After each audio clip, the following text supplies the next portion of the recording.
তেজস যুদ্ধ বিমান ভারতের একেবারে সম্পূর্ণ দেশীয় প্রযুক্তিতে তৈরি।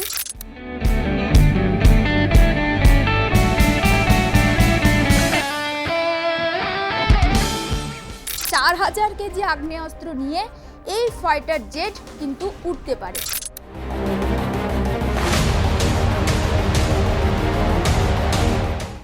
ভারত যেখানে যুদ্ধ করতে যাবে, বড় যুদ্ধ লাগুক না কেন, তেজস কিন্তু ভারতের মনোবলের একটা অন্যতম প্রধান কারণ।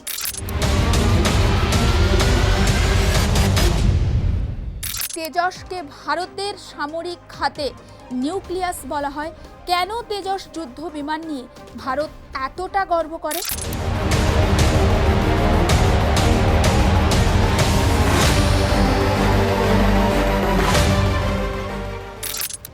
আজকে যে বিষয়টা নিয়ে আপনাদের সামনে আলোচনা করব, আমি নিশ্চিত ভারতীয় হিসাবে আপনার গর্ব অনুভব হবে।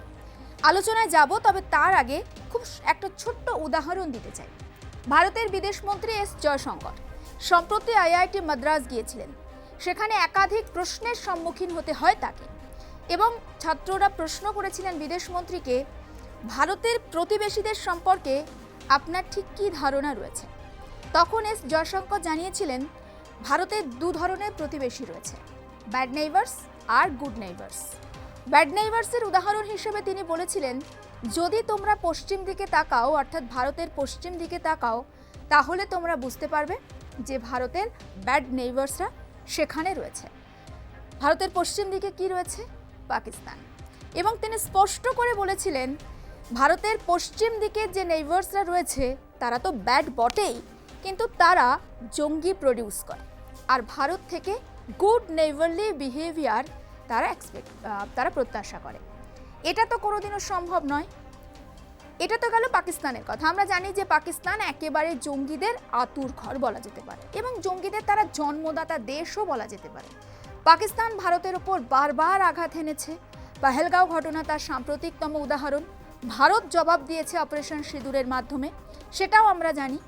এবং বাংলাদেশেও কিন্তু খুব সম্প্রতি ভারত বিদ্বেষী মনোভাব মাথা চাড়া দিয়েছে। যখন কোনো দেশের শত্রু সংখ্যা বৃদ্ধি পায়, তখন সেই দেশের কি করা উচিত? কি মনে হয় আপনার?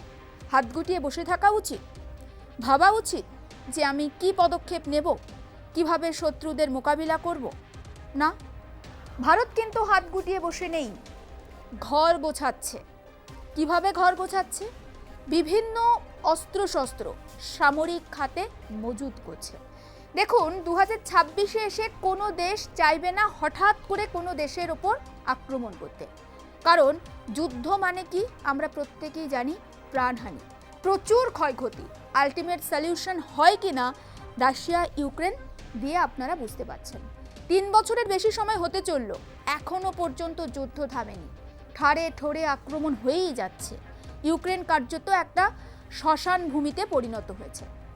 ইরানের অবস্থা দেখতে পাচ্ছেন, ইসরায়েলের অবস্থা দেখতে পাচ্ছেন। এবং যেটা আমি জানতে পাচ্ছি যে ইতিমধ্যে ইরানের সর্বোচ্চ নেতা আয়াতুল্লাহ আলী খামেনি তিনি নাকি বাংকারে আশ্রয় নিয়েছেন, নাকি আশঙ্কা করছেন আমেরিকা যে কোনো মুহূর্তে হামলা চালাতে পারে, এবং তার তৃতীয় পুত্র এখন এই মুহূর্তে ইরানের দফতর সামলাচ্ছেন। তাহলে কোনো দেশ কি করবে? চুপচাপ বসে থাকবে? না, তার সামরিক শক্তি, সামরিক ক্ষমতা ঠিক কতটা রয়েছে সেটা সে যাচাই করে নিতে চাইবে। ভারতও চাইছে, এবং ভারতও তার জন্য হাত গুটিয়ে বসে নেই। ভারতের সামরিক খাত ভীষণ বড়, এবং ভারতের যে সমস্ত অস্ত্রশস্ত্র রয়েছে সেটা কিন্তু অন্যান্য দেশের কাছেও ঈর্ষার কারণ। তাই অন্য কোনো দেশ ভারতের দিকে চোখ তুলে তাকাতে গেলে অন্তত দুবার ভাববে। কিন্তু আজকে যে বিষয়টা নিয়ে আমি আপনাদের সামনে আলোকপাত করব, সেটা হচ্ছে তেজস যুদ্ধ বিমান। ভারতের একেবারে সম্পূর্ণ দেশীয় প্রযুক্তিতে তৈরি এই যুদ্ধ বিমান নিয়ে আমি তার ঠিক কী কী ব্যাখ্যা রয়েছে, কেন এই যুদ্ধ বিমানটা আলোচনাতে রাখলাম, সেটাই আপনাদেরকে দেখাবো। দেখুন, তেজস যুদ্ধ বিমান হচ্ছে লাইট কমব্যাট এয়ারক্রাফট তেজস, একদম খুব হালকা যুদ্ধ বিমান। এটা হচ্ছে 4.5 প্রজন্মের মাল্টি রোল যুদ্ধ বিমান। একাধিক ফাংশন করতে পারে বা ফাংশন করার ক্ষমতা রয়েছে এই যুদ্ধ বিমানের। 2016 সালে ভারতীয় বায়ুসেনার ফ্লাইং ডাগার্স 45 নাম্বার স্কোয়াড্রনে অন্তর্ভুক্ত হয় এই তেজস। তেজস সব থেকে ছোট, আগেই বলেছি সব থেকে ছোট কিন্তু সব থেকে ক্ষিপ্র মাল্টি রোল যুদ্ধ বিমান এবং হালকা যুদ্ধ বিমান। তেজসের মূলত 3টি ভ্যারিয়েন্ট রয়েছে। কি কি? তেজস MK1, তেজস MK1A এবং তেজস MK2। এই তেজস MK1 এই যুদ্ধ বিমানটা কিন্তু যখন ওড়ে, এটা ওড়ার সময় টার্ন নেওয়ার সময় 26 ডিগ্রি কৌণিক দূরত্বে টার্ন নিতে পারে, যেটা অন্যান্য বিমানের ক্ষেত্রে কিন্তু পসিবল নয়। আর তেজস MK2 এই যুদ্ধ বিমানটা টার্ন নেওয়ার সময় 30 ডিগ্রি কৌণিক দূরত্বে টার্ন নিতে পারে, যেটা অন্য কোনো বিমানের ক্ষেত্রে পসিবল নয়।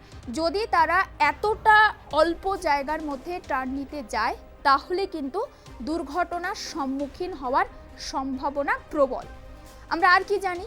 অন্যান্য যুদ্ধ বিমান আকাশে ওড়ে এবং খুব স্থিতিশীল পরিস্থিতিতে সেগুলো ওড়ে, হ্যাঁ নিঃসন্দেহে দ্রুত যায়, এটা হচ্ছে একটা প্রাকৃতিক বা ন্যাচারাল ব্যালেন্স। কিন্তু তেজসকে অস্থির করা হয়, কারণ যত বেশি অস্থির করা হবে এই ফাইটার জেটকে, তত নাকি এই ফাইটার জেট খুব দ্রুত গতিতে মুভ করতে পারবে এবং ফ্লাইট কম্পিউটার দ্বারা এটি নিয়ন্ত্রিত হয়। অর্থাৎ দ্রুত যখন এটি চলে তখন পাইলটের পক্ষে এটি নিয়ন্ত্রণ করা কোনোভাবেই পসিবল হয় না।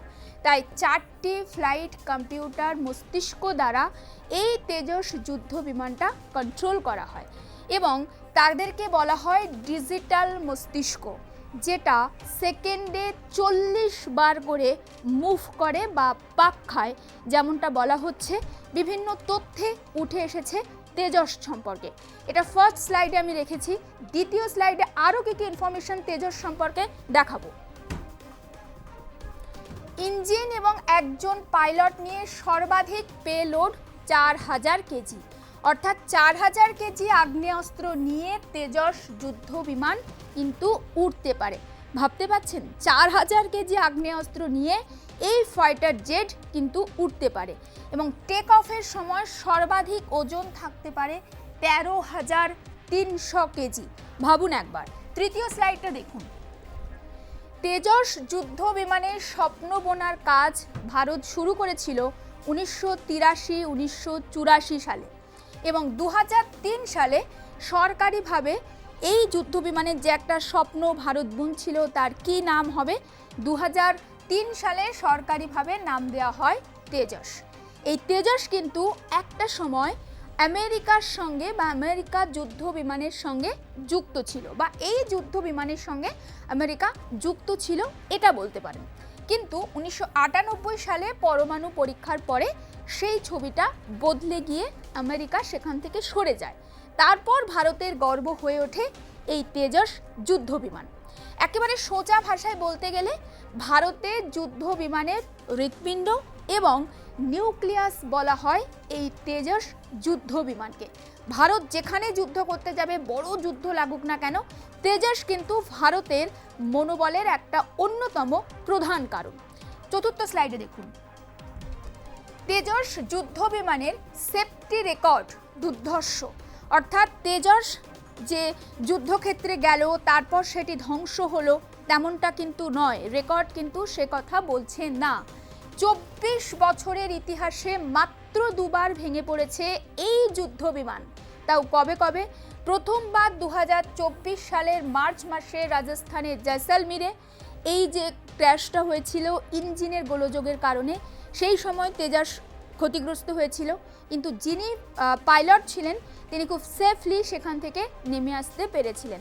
আর খুব সম্প্রতি 2025-এর নভেম্বরে দুবাইতে এয়ার শো চলাকালীন যে দুর্ঘটনা ঘটেছিল ল্যান্ডিংয়ের সময়, সেটাই তেজসের এই যে 24 বছর রেকর্ডে মূলত 2 বার দুর্ঘটনার সম্মুখীন হয়। তাহলে এতক্ষণ যে আপনাদেরকে বললাম, কেন বুঝতে পারলেন তেজসকে ভারতের সামরিক খাতে নিউক্লিয়াস বলা হয়, কেন তেজস যুদ্ধ বিমান নিয়ে ভারত এতটা গর্ব করে? তবে শুধুমাত্র কি তেজস যুদ্ধ বিমান? না, ভারতের আরও অন্যান্য যুদ্ধ বিমানও রয়েছে।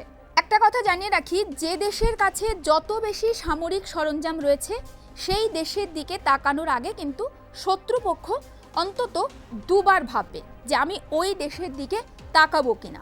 তাই ভারতীয় বিমান বাহিনী হচ্ছে বিশ্বের চতুর্থ বৃহত্তম ফাইটার জেট বহনকারী বা জেট বহর পরিচালনার ক্ষমতা রয়েছে। আর সুখোই 30 MKI যেমন রয়েছে, MiG-29, মিরাজ 2000, রাফাল আর তেজস আগেই আপনাদেরকে জানিয়েছি একেবারে দেশীয় প্রযুক্তিতে তৈরি ভারতীয় যুদ্ধ বিমান। এছাড়াও তো ভারত ক্রমাগত নিজেদেরকে আপগ্রেড করছে, নতুন নতুন চুক্তি, নিজস্ব উৎপাদনের দক্ষতা বাড়ানোর মাধ্যমে আকাশ প্রতিরক্ষা আরও মজবুত করছে ভারত। এবং আঞ্চলিক নিরাপত্তার চ্যালেঞ্জ ও সীমান্ত উত্তেজনার কারণে ভারত শক্তিশালী এয়ার কম্ব্যাট ক্ষমতা বজায় রাখার উপরেও কিন্তু যথেষ্ট নজর দিচ্ছে।